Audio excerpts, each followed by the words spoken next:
Europa Vorarlberg-Schlinz. Wir waren zu Gast bei der Eröffnung der Weltspieletage 2013 der Stiftung Jupident und haben uns in die Kinderwelt mitten ins fröhliche Geschehen begeben. Luftballon, Kerke, doch ein Name. Wollen wir jetzt laufen lassen? Sollen wir mit umgehen? Ja. Bereits zum 4. Mal ruft die Initiative Kinder in die Mitte auf, sich am Weltspieltag mit öffentlichkeitswirksamen Aktionen für das Recht der Kinder aufs Spiel stark zu machen.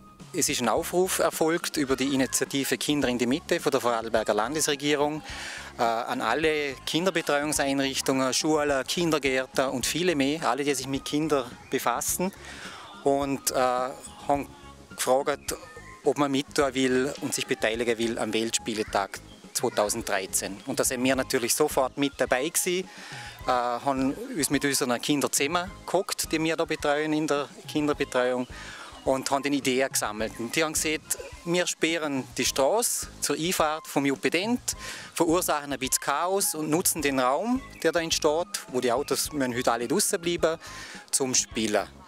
Und dass viele Leute so mitkriegen, dass heute Weltspieletag ist, da haben wir Luftballons verschicken, die haben wir vorher schon gesagt, und da schreiben Kinder ihre Wünsche und Mitteilungen zum Weltspieletag einfach auf, und dann schauen wir, vielleicht kriegen wir Rückmeldungen von außen. Dankeschön. Noch eine Frage. Also Sie haben gesagt, die Kinder haben mitentschieden, was da passiert, und Sie haben Ideen gesammelt mit den Kindern. Ja. Beteiligung ist ganz was Wichtiges. Wir versuchen, Kinder zum Ernst nehmen. Und wenn wir solche Sachen machen, dann ist es also in dem Fall ganz einfach, die Kinder mit einzubinden. Und das möchten wir nutzen. Den Kindern hat es sichtlich Spaß gemacht. Sie waren mit voller Begeisterung dabei und haben sich von den unterschiedlichen Spielmöglichkeiten verzaubern lassen. Was hat dir am besten gefallen bis jetzt? Oh, das Kasperltheater. Mir gefällt da alles. Hast du alle Stationen durchgemacht für das Spielen? Nein. Was hat dir am besten gefallen? Sacko, Hüpfer, die offenen Türen, mir hat alles gut gefallen. Das habe ich schon vorher ausprobiert. Bin ich jetzt im Fernsehen? Ja, du bist nach dem Fernsehen. Wie sagt ihr denn wo?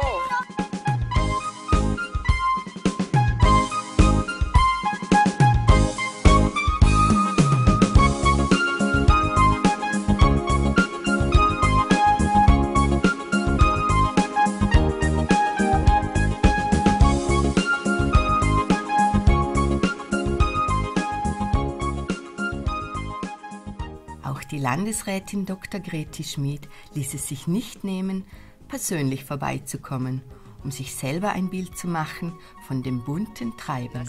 Was mir hier besonders gut gefällt, ist die Lage. Es ist ein Geschenk, wenn man hier spielen kann, wenn Kinder hier auf unterschiedlichen Plätzen, sei es Sackhüpfen, sei es Kasperletheater, sei es Malen, sei es Luftballonsteigen spielen können. Das ist auch die Grundidee des heutigen Tages, dass Kinder wieder frei spielen können, in der Natur spielen können, ihre Kreativität spielen lassen können, sozusagen im wahrsten Sinn des Wortes. Auch zukünftig will man an Aktionen wie diesen festhalten, da es wichtig für Kinder ist, spielerisch zu lernen. Es war uns ein wichtiges Anliegen, auf diesen Tag aufmerksam zu machen, denn Kinder haben ein Recht auf freie Räume, Kinder haben ein Recht zu spielen, und das wollen wir hiermit auch aufzeigen. Wir haben in den letzten Jahren sehr, sehr viele zusätzliche Kinderbetreuungsplätze aufgebaut, sind aber noch nicht am Ende. Es ist mir ein großes Anliegen, dass Eltern die Wahlfreiheit haben. Das heißt, es muss sichergestellt sein, wenn Frauen, Mütter, Väter wieder einsteigen können, dass sie auch die entsprechenden Betreuungseinrichtungen haben. Das kann ein Grund sein, dass Eltern sich dann auch für Kinder, für mehrere Kinder entscheiden. Es braucht Unterstützung und Entlastung für die Eltern. Bis Sonntag, 2. Juni, finden in ganz Vorarlberg weitere Aktionen mit und für Familien statt, in welchen sich Kinder auf spielerische Weise bilden können.